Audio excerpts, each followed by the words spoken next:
everyone, and welcome to video number 3 of our Introduction to Azure video series. With this video and going forward, we're going to be deploying an ADFS infrastructure in Azure, and we're going to start with the basics, which is which is storage infrastructure.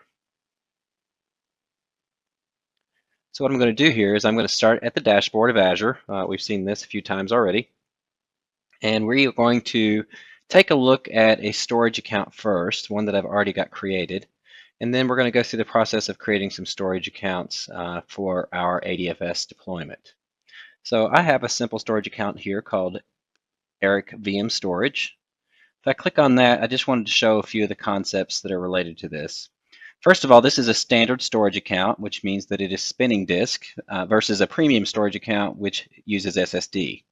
A standard storage account has a number of things available to it that aren't necessarily available for premium storage, and that is files, tables, and queues. So when you create a standard storage account, you get blobs.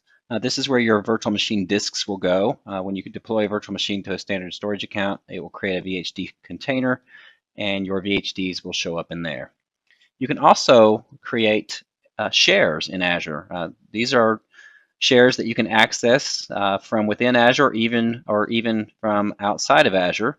What I've done here is I created an EDU share, and you can see here that I can upload files here, I can add directories, and I can connect. And if I click connect, you can see that it provides me the command, the netuse command, to connect to this storage remotely. So I just wanted to show that really quickly.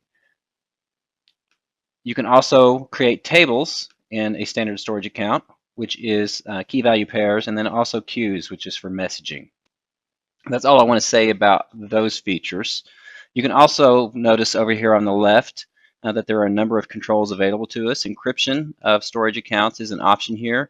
This is currently in preview as of August 30th, but this will certainly be an option that you'll be able to sign up for preview, and then it will be coming as a feature available to everyone soon.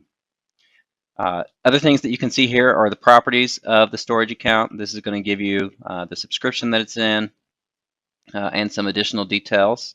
It also tells you that it's LRS, which is locally redundant storage. We'll talk about what that means when we create a storage account. And so just some details here. So let's go ahead and start creating our ADFS infrastructure. And what we're going to do to get that started, the first thing we're going to do is create a resource group. And this will be the only resource we'll create, or resource group we'll create for this whole video series, but it creates a nice container for all of our objects to sit in. Now, you typically would deploy a resource group to provide role-based access control to users in your organization, and you can also use it as an entity for billing. So you can see billing information for the resources in a resource group. So I'm going to call this one my ADFS deployment resource group. It's going to be part of my personal subscription, and I'm going to deploy this in the West US2 data center. I'm going to click create there. That should happen very quickly. Once that resource group is created, we're going to go inside of that resource group, and this is where we'll see all the resources that would be related to this resource group. We could also, if we were actually assigning privileges, we could do so from this particular screen. So access control gives us the ability to assign privileges to Active Directory users we are replicating to our subscription. Okay, so now with our resource group created, let's create a storage group or a storage account. So the first thing I'm going to do here is create a storage account. We'll do a standard storage account first. It looks like we have one already listed in the shortcut here below. What we could also do is click on Data and Storage and select it from here. So you can see that you have a number of options. I want to choose Storage Account. And what I'll do is I'll give this a name. It's going to be ADFS. It has to be lowercase. ADFS EDU01. You can see that I can choose a deployment model of Resource Manager or Classic. As we talked earlier in a video series, you always want to go with Resource Manager, especially if this is a new deployment, and you can. We're going to select a general purpose storage account. This is what will provide the files, tables, queues, and blobs that we saw earlier. For this one, I'm going to show how to create standard storage.